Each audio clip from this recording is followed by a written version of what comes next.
हनुमत प्राण प्रतिष्ठा के उपलक्ष्य में भागवत कथा का आयोजन हम लोगों ने करवाया है, हम सभी ने करवाया है।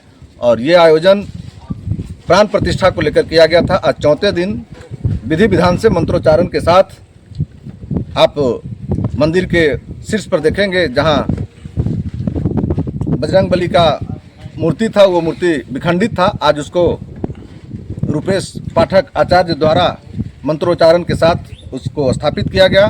और स्थापित के उपरांत लगातार ये 7 दिनों तक चलने वाला भागवत कथा है। और भागवत कथा के रस में सारे लोग आनंदित हैं, सारे लोग प्रफुल्लित हैं। और इसका फल जो मिलेगा मोक्ष का, वो सबको मिलेगा, चाहे वो यहाँ बैठ के सभा में सुन रहे हैं तो भी, और इस माइक के माध्यम से जिनके कानों तक आवाज़ जाएगा वो भी, सारे लोग। जहां कथा की धारा बहे वहां मन हो जाता है पावन।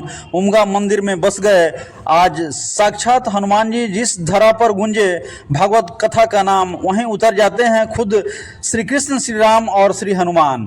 उमगा सूर्य मंदिर में भक्ति का महासंगम हनुमान जी की प्राण प्रतिष्ठा से गूंजा पहाड़। मदनपुर प्रखंड के ऐतिहासिक उमगा सूर्य मंदिर में पहाड़ी प्रांगण में आज भक्ति का अद्भुत संगम देखने को मिल रहा है। 9 मार्च से 15 मार्च 2026 तक चल रहे 7 दिवसीय श्रीमद् भागवत कथा महायज्ञ में आज आचार्य श्री पूज्य नीरज भास्कर जी महाराज वृंदावन अपनी ओजस्वी वाणी से भक्तों को भक्ति रस में सराबोर कर रहे हैं।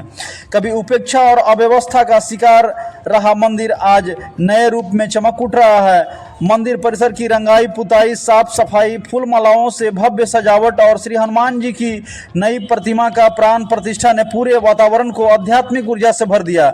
इस पुनीत कार्य में चई नवादा पंचायत के मुखिया विकास कुमार सिंह उर्फ बबलू सिंह और समाजसेवी मंटू सिंह का विशेष योगदान रहा, जिन्होंने सहयोग से मंदिर का यह जो रंगाई पुताई है और यह श्रीमद् भागवत कथा का आयोजन है, श्री हनुमान जी की प्राण प्रतिष्ठा के बाद यह जो कार्यक्रम है वो पूरा चल रहा है। कथा के चौथे दिन आज भक्त प्रहलाद की कथा सुनकर श्रद्धालु भाव विभोर हो उठे। वहीं दूर दूर से आए भक्त कथा का श्रवण कर रहे हैं। कथा के बाद आरती, भजन, कीर्तन और महाप्रसाद वितरण से पूरा पहाड़ भक्ति माहौल में डूबा। हालांकि स्थानीय लोगों और मंदिर के पुजारी ने प्रशासन से अपील की है कि इस ऐतिहासिक धरोहर के सौंदर्यीकरण, मरम्मत और पर्यटन विकसित करने के लिए और खासतौर से मंदिर की रंगाई पुताई, पूजा पाठ पर विशेष ध्यान दिया जाना चाहिए, ताकि देश विदेश से श्रद्धालु यहां आकर इसकी महिमा और इसका दर्शन कर सके।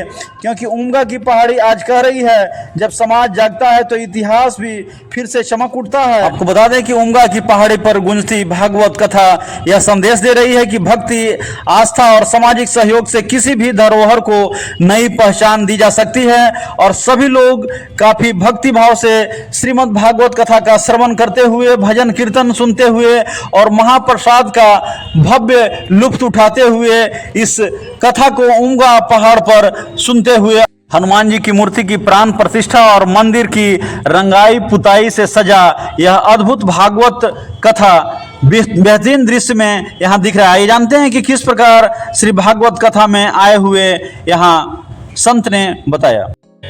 श्रीधाम वृंदावन के नीरज भास्कर जी महाराज हैं और इनसे चूँकि श्रीमद् भागवत कथा का आयोजन हुआ है और श्रीमद् भागवत कथा को ये लगातार जो है भक्तों के बीच परोस रहे हैं, तो आखिर श्रीमद् भागवत कथा जो यहाँ हो रही है क्या कहेंगे? सबसे पहली बात तो कि हमारे दीक्षा गुरु डॉक्टर श्याम सुंदर पाराशर जी महाराज वृंदावन से है, हमारे दीक्षा वृंदावन से है, न कि हम वृंदावन के रहने वाले हैं। हम झारखंड के पलामू जिले से रहने वाले हैं और मिदनीपुर हमारे गांव का नाम है। और फिर आपने दूसरा प्रश्न पूछा है कि श्रीमद् भागवत जी क्या है, शायद ऐसा कुछ। श्रीमद् भागवत कथा का जो आयोजन हो रहा है उस कथा के बारे में आज थोड़ा बताएं। देखिए, श्रीमद् भागवत जी कोई लिखित दस्तावेज नहीं है, न ही कोई पोथी है, बल्कि श्रीमद् भागवत जी साक्षात श्री कृष्ण भगवान ही है। तेनेम वांगमयी मूर्ति प्रत्यक्षा वर्तते हरि। तो साक्षात श्री हरि की ही शब्दमयी मूर्ति है श्रीमद् भागवत जी, इसलिए कोई ग्रंथ या पोथी नहीं है, साक्षात श्री हरि के ही स्वरूप है। आखिर श्रीमद् भागवत कथा का सभी लोग श्रवण कर रहे हैं, तो आखिर श्रीमद् भागवत कथा क्यों सुनना चाहिए?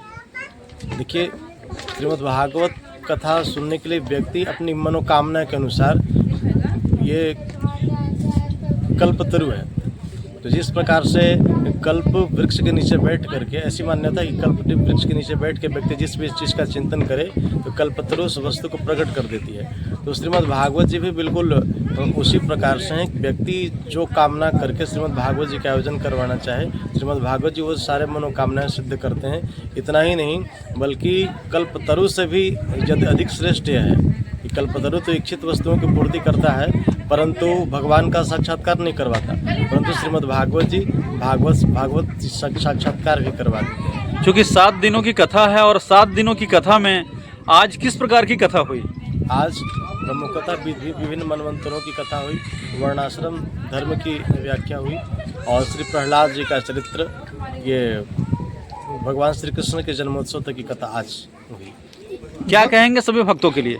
सभी भक्तों के लिए कहें कि अधिक से अधिक संख्या में लोग जुड़ें और ये मोक्ष की घोषणा करते हैं। भक्ति ज्ञान और वैराग्य को पुष्ट करने वाली कथा है यह, तो इसलिए अधिक से अधिक लोग जुड़ें और जुड़ करके इस कथा का लाभ लें और कथा में बताई गई बातों को अपने जीवन में उतारें। ये सबसे बड़ी बात है। क्योंकि आप यहाँ इस मंदिर प्रांगण में जजमान हैं, श्रीमद् भागवत कथा का श्रवण सभी लोग कर रहे हैं, तो आखिर यह जो श्रीमद् भागवत कथा है यहाँ किस प्रकार आपने आयोजन किया? बिल्कुल भक्तिमय वातावरण में ये ध्वनि हमारे व्यासपीठ पे बैठे हुए वृंदावन से दीक्षा लिए हुए भास्कर जी महाराज का आगमन हुआ है और इनकी मृदुल भाषी वाणी से जितनी दूर में ये आवाज़ जा रही है, उमगा मंदिर के प्रांगण से जो ये आयोजन हुआ है श्रीमद् भागवत कथा का, जो लोग यहाँ उपस्थित होकर सुन रहे हैं वो भी, और जिनके कानों तक ये माइक के माध्यम से आवाज़ जा रही है वो भी, वो तमाम लोग मोक्ष के भागी बनेंगे। पूरे भक्तिमय वातावरण में ये कार्यक्रम का आयोजन हो रहा है और सभी लोगों का इसमें सहयोग साथ मिल रहा है। बहुत अच्छी और शांति तरीके से ये कार्यक्रम का आज चौथा दिन रहा। ये हनुमत प्राण प्रतिष्ठा के उपलक्ष्य में भागवत कथा का आयोजन हम लोगों ने करवाया है, हम सभी ने करवाया है और ये आयोजन प्राण प्रतिष्ठा को लेकर किया गया था। आज चौथे दिन विधि विधान से मंत्रोच्चारण के साथ आप मंदिर के शीर्ष पर देखेंगे जहां बजरंगबली का मूर्ति था, वो मूर्ति विखंडित था। आज उसको रुपेश पाठक आचार्य द्वारा मंत्रोच्चारण के साथ उसको स्थापित किया गया और स्थापित के उपरांत लगातार ये 7 दिनों तक चलने वाला भागवत कथा है और भागवत कथा के रस में सारे लोग आनंदित हैं, सारे लोग प्रफुल्लित हैं और इसका फल जो मिलेगा मोक्ष का वो सबको मिलेगा, चाहे वो यहाँ बैठ के सभा में सुन रहे हैं तो भी और इस माइक के माध्यम से जिनके कानों तक आवाज़ जाएगा वो भी, सारे लोग ये भागवत कथा का आनंद ले रहे हैं और सारे लोग मोक्ष की कामना कर रहे हैं और सब लोग शांतिमय तरीके से। आपका? मेरा रुपेश पाठक जी कह रहे हैं कि आप अभी उमगा मंदिर में हम लोग हैं और उमगा मंदिर में किस प्रकार की व्यवस्था है, चूँकि यहाँ श्रीमद् भागवत कथा का आयोजन भी हो रहा है, मंदिर का भी देख रहे हैं कि बहुत अच्छा तरीका से इसका रंग पोशारा भी अच्छा किया हुआ है, आखिर किस प्रकार ये सब चीज़ हो पाया? ये जो है से भक्तों के मंदिर के प्रति श्रद्धा और भावना से जो है से हो रहा है कि सरकार से कुछ कहीं नहीं है। ये हमारे विशेष हैं, हमारे मुखिया जी हैं और एक मंटू भैया हैं, उन्होंने ही ये मंदिर का रंग पोछाड़ा करवाया और उन्हीं के माध्यम से आज हम लोग जो है से भागवत कथा को श्रवण कर रहे हैं। इतना साज सज्जा और पूजा की व्यवस्था, जितने भी पूजा की व्यवस्था है केवल पुजारी परिवार करते हैं और कोई श्रद्धालु भक्त आए कुछ दान पुण्य कर दिए, उसी से जो है से मंदिर की पूजा की सारी व्यवस्था होती है। सरकार की इस पर कोई ध्यान नहीं है। किसी तरह से एक मांझी जी आए थे, कुछ उन्होंने थोड़ा सा विकास का कार्य किया, विवाह मंडप बनवाया और जो है से सीढ़ी वगैरह का थोड़ा सा निर्माण करवाया। उसके बाद कोई सरकार का कोई प्रतिनिधि जो है से देखने तक नहीं आया कि यहाँ क्या हुआ है क्या नहीं है। मंदिर अभी जहाँ तहाँ से टूट रहा है, जहाँ तहाँ से पत्थर खिसक रहा है, इस पर सरकार का किसी का ध्यान नहीं है। हम लोग चिंतित हैं इस बात के लिए कि हम इसका व्यवस्था कैसे करें। हम उतना सक्षम नहीं हैं, लेकिन फिर भी हम पुजारी हैं, हम किसी से बोल करके, किसी से मांग करके, किसी से कह करके इसकी व्यवस्था बनाते हैं और इसका संचालन करते हैं। मगर जो यहाँ पर व्यवस्था होनी चाहिए वो यहाँ पर बिल्कुल देखने को नहीं मिलता है। जैसे मान लिया जाए यहाँ पर शौचालय की व्यवस्था होनी चाहिए थी, यहाँ पर टॉयलेट की व्यवस्था होनी चाहिए थी, यहाँ पर भरपूर मात्रा में जल की व्यवस्था होनी चाहिए थी। यहाँ पर जो गर्मी के दिन में जो लोग यहाँ पर नीचे से जो ऊपर आते हैं, छोटे छोटे बच्चों को लेकर के आते हैं, बताइए उनके लिए क्या यहाँ पर व्यवस्था है? ना उसके ऊपर छत है, न छाया है, न व्यवस्था है। मगर यहाँ पर लाखों लाख करोड़ों करोड़ों रुपया खर्च होते हैं, मगर कहाँ जाता है, किस मद में जाता है, कैसे खर्च होता है, उसका कोई हमारे पास विवरण नहीं है। माता रानी के दरबार में क्या आप कहेंगे? देखिए, सबसे बड़ी बात है कि यहाँ पर इस पहाड़ पर 52 मंदिर थे। कुछ आक्रांतों के द्वारा जो है सब मंदिर को नष्ट भ्रष्ट कर दिया गया, मगर कुछ मंदिर ऐसे बचे हुए हैं जिनका लोग श्रद्धालु लोग दर्शन करते हैं। अब रह गई भगवती की बात। भगवती पर जो व्यवस्था होनी चाहिए वो बिल्कुल न के बराबर है, इसलिए कि हम लोग पुजारी परिवार हैं। यहाँ पर जो भी लाभ मिलता है, थोड़ा बहुत लाभ जो मिला उसी से हम लोग का अपना जीविका चला, और उसी में से कुछ धन राशि बचा करके हम ये सारी व्यवस्था बनाते हैं। कुछ श्रद्धालु लोग ऐसे भी आ जाते हैं जो मंदिर को उपेक्षित दे करके कहते हैं कि बाबा ये मंदिर इतना बड़ा धरोहर और इसकी हालत ऐसी, तो हम कहते हैं कि क्या करें। हम इसके विषय में तो हम काफ़ी चर्चा किए, जो लोग आते हैं उनसे भी बात करते हैं, उनसे भी चर्चा करते हैं कि भाई इस धरोहर को बचाया जाए, इस धरोहर को बाहर से देखा जाए, इस मंदिर को बाहर से देखा जाए। पत्थर जो है आपस से घिसक रहे हैं।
राजा जी खजनवा देगा, रानी जी गहनवा देगा, बाजी नाम जीरा से हीरा रत्नवा देगा।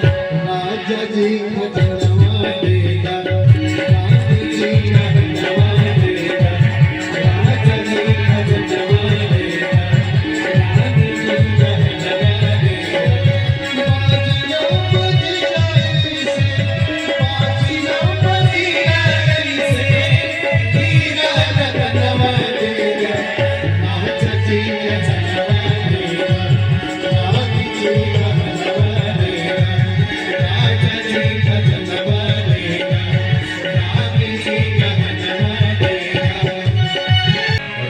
ऐसन मनोहर मंगल मूरत सुहावन सुंदर सूरत हीरा जदी हीरा जदी हीरा जदी के